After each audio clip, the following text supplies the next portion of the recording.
Faz de mim, Senhor, um santuário puro e santo e verdadeiro, com gratidão. Faça esta oração, santuário em teu louvor.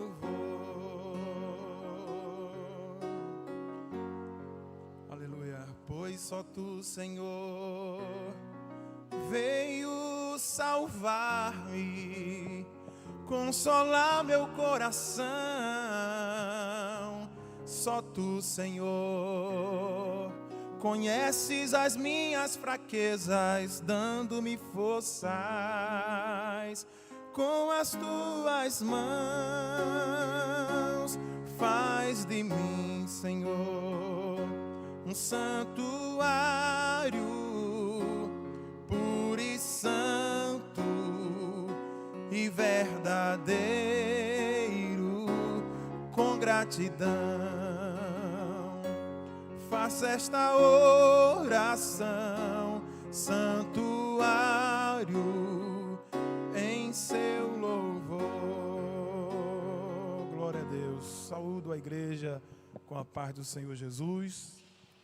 Meus queridos irmãos, quero louvar ao Senhor por esta oportunidade, também vida do nosso pastor, confiança de nos escalar, e quero tomar um texto por base em uma reflexão junto com os santos. Desde já peço que os irmãos permaneçam em oração, pedindo que o Senhor se utilize de nós. Às vezes parece ser um clichê da nossa parte em dizer essas palavras como introduzindo, mas é a realidade. Nós não temos nada, e eu fico a pensar, se o servo de Deus, tão importante quanto Abraão, disse no capítulo 18 de Gênesis, versículo 27, que era pó e cinza, então o que direi de mim? Mas quero ler com a igreja capítulo 4 de Marcos, versículo de número 35 em diante, que diz assim a palavra do Senhor. Marcos 4, 35 a seguir, que diz: e naquele dia, sendo já tarde, disse-lhes: passemos para a outra margem. E eles, deixando a multidão, o levaram consigo, assim como estava no barco, e havia também com ele outros barquinhos. E levantou-se grande temporal de vento, e subiam as ondas por cima do barco, de maneira que já se enchia de água. E ele estava na popa, dormindo sobre uma almofada, e despertaram-no, dizendo-lhe: mestre, não te importa que pereçamos? E ele, despertando, repreendeu o vento e ao mar, dizendo: cala-te, aquieta-te. E o vento se aquietou, e houve grande bonança. Aleluia. Meus queridos irmãos, há duas tempestades narradas como na Bíblia para mostrar os milagres que o Senhor operara. Nesta oportunidade, a Bíblia diz que Jesus entrou no barco e os discípulos o seguiram. Na segunda tempestade, principalmente o evangelista Marcos registra que os discípulos foram obrigados, forçados a entrar. E o motivo pelo qual Jesus, na segunda, forçou os discípulos, a gente encontra no capítulo 6 de João, onde no capítulo 5 e 6, Jesus tinha acabado de multiplicar os pães e houve aquela conversação na intenção de tirar o rei, fazer um motim e colocar Jesus no reinado. Aí Jesus força os discípulos a entrarem no barco rapidamente e vai orar a Deus. E nesta oportunidade da primeira, Simplesmente Jesus entra no barco e os discípulos seguem ele. E quando Jesus entra no barco, ele disse para os discípulos: passemos para a outra margem. E nesta ocasião em que eles estão passando para a outra margem, os escritores dizem que levantou-se uma tão grande tempestade que o barco estava prestes a encher-se com as águas. Quando fala mar aqui, está se referindo ao mar da Galileia, que na verdade é um grande lago, né? De aproximadamente 20 quilômetros de comprimento por 12 quilômetros de largura. Então, pela extensão deste lago, é conhecido como Mar da Galileia ou Mar de Tiberíades. E neste grande lago, os ventos que se levantaram, Marcos, ele registra que foi um grande temporal de vento, de forma que as ondas se levantaram sobre o mar aonde estavam os discípulos. Duas grandes forças da natureza, elementos naturais incontroláveis. Ninguém tem a capacidade de controlar o vento, né? O vento normal é de aproximadamente 50 quilômetros por hora e é chamado de brisa. Mas as tempestades, os ventos ultrapassam 100, 120, 150 quilômetros por hora, de forma que ninguém pode conter a sua força.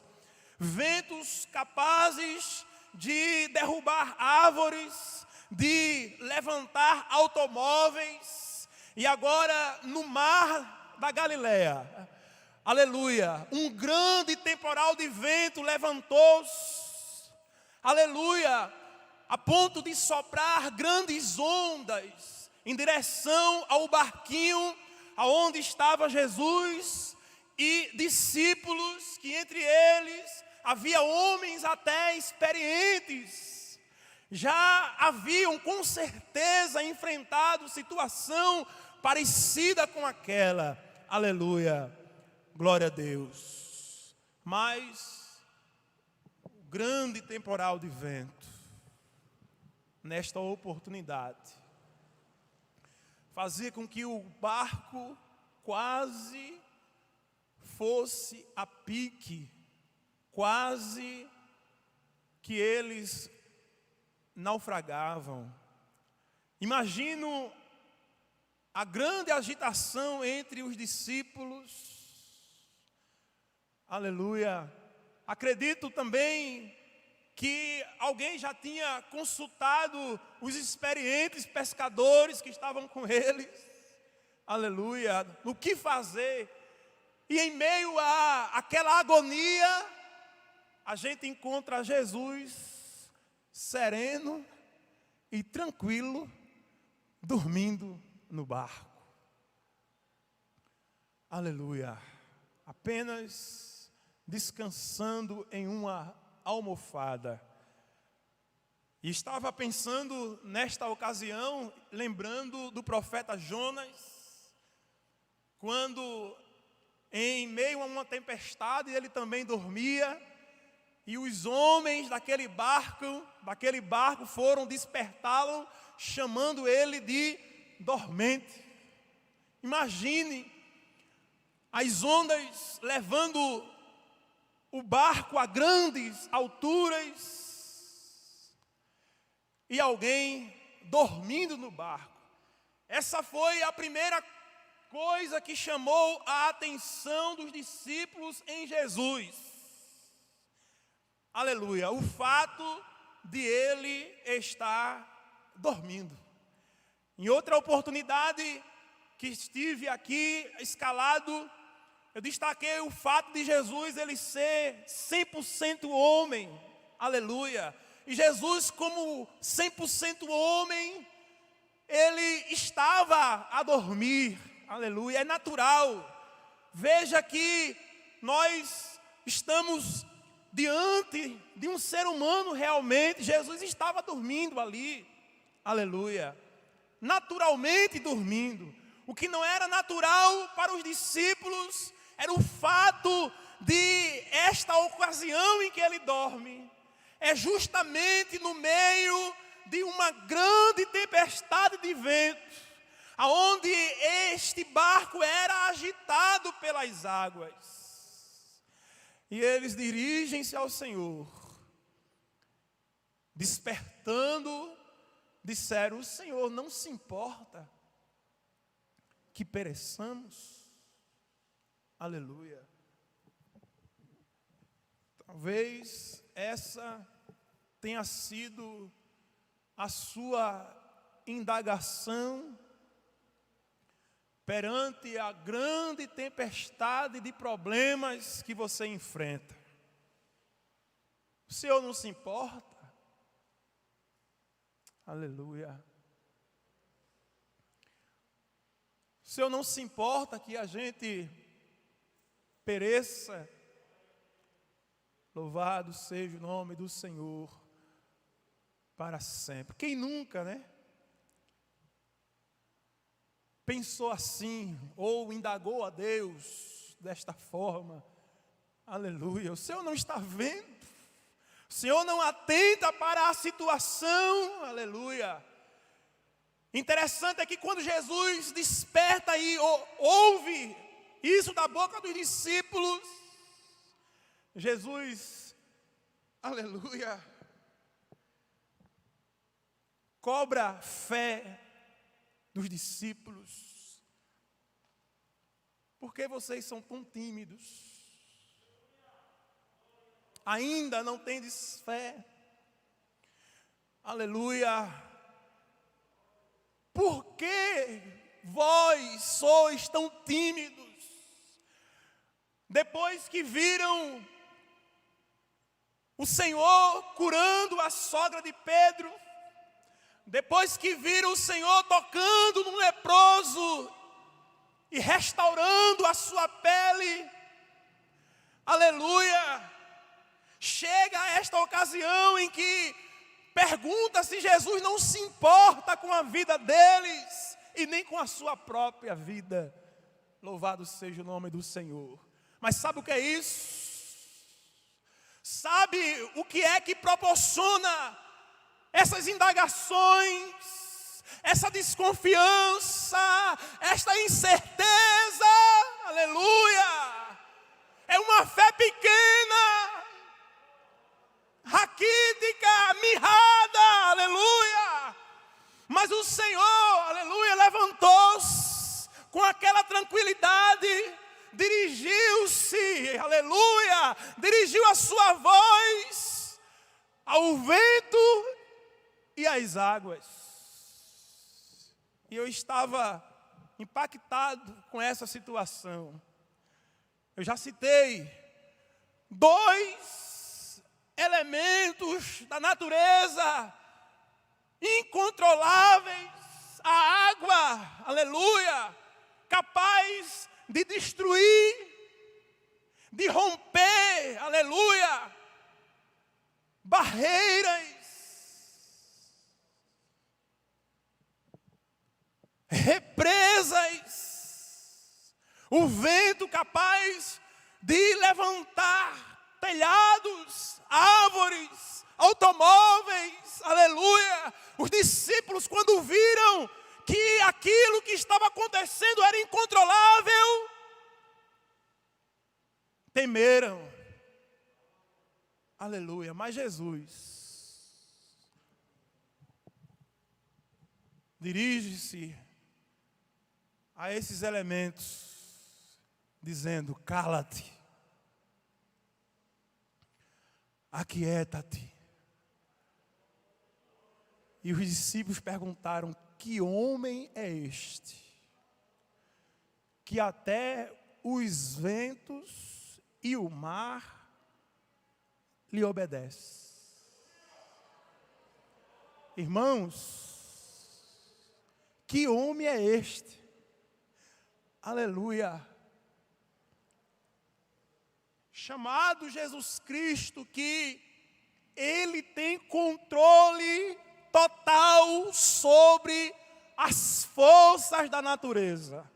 Um homem, aleluia, da forma que você é, da forma que nós somos, um homem, mas com uma autoridade, aleluia, com tanta autoridade capaz de, aleluia, acalmar uma tempestade de ventos, de 150, 100, 120 ou mais quilômetros por hora, aleluia, com apenas uma voz de comando, dizer: cala-te, aquieta-te, aleluia. E eles se aquietarem.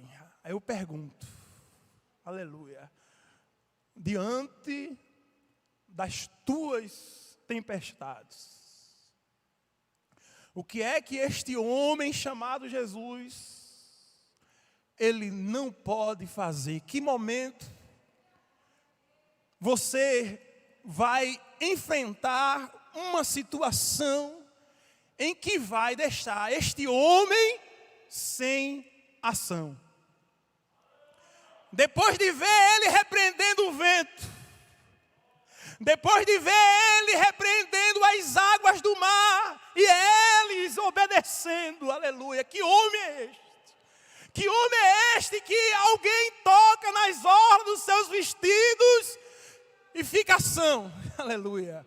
Que homem é este, aleluia, que estende a mão sobre um homem leproso e restaura a sua pele? Que homem, aleluia. Não é aqui uma ocasião de nós falarmos da sua divindade. É claro que não é discutível aqui a divindade de Cristo, mas os discípulos viram bem. Os discípulos perceberam bem que era apenas um homem como eles eram, que estava junto deles no barco. A situação de tempestade, os discípulos já tinham visto. O que eles não tinham visto era um homem mandando no vento e no mar. Essa foi a surpresa. Aleluia. Essa foi a grande surpresa. Aleluia. Eles viram um homem dormindo, natural. Eles viram um homem chorando em algumas oportunidades, natural. Aleluia. Louvado seja o nome do Senhor. Mas quando eles viram um homem mandando na natureza, oh, aleluia, que homem é este? Aleluia. E a nossa pregação, aleluia, nesta oportunidade, é fazer conhecido este homem de você que ainda não conhece. Aleluia. Fazer você conhecer este homem capaz de sanar enfermidades, capaz, aleluia, de salvar a alma de alguém, capaz de acalmar tempestades, capaz de trazer bonança em tempos difíceis. Aleluia! Aleluia! Louvado seja o nome do Senhor para sempre. E a amiga que foi apresentada aqui como ainda não evangélica, este homem que surpreendeu os discípulos, demonstrando a sua autoridade sobre a natureza. Aleluia. Muito deseja apaziguar a tempestade que há de conflito na tua alma. Situação que foge do controle. Não há alguém que possa fazer alguma coisa pela sua tempestade ou a tempestade da sua alma. Mas o homem chamado Jesus Cristo, aleluia, ele pode e quer apaziguar essa grande tempestade. Conforme o pastor e a igreja, nós convidamos você à frente. Entregue a sua vida a esta autoridade divina. Aleluia. Em nome de Jesus. Venha. Aceite Jesus como Salvador, como apaziguador. Louvado seja Deus. Em nome de Jesus. Aleluia. Ao findar o labor desta vida, quando a morte ao teu lado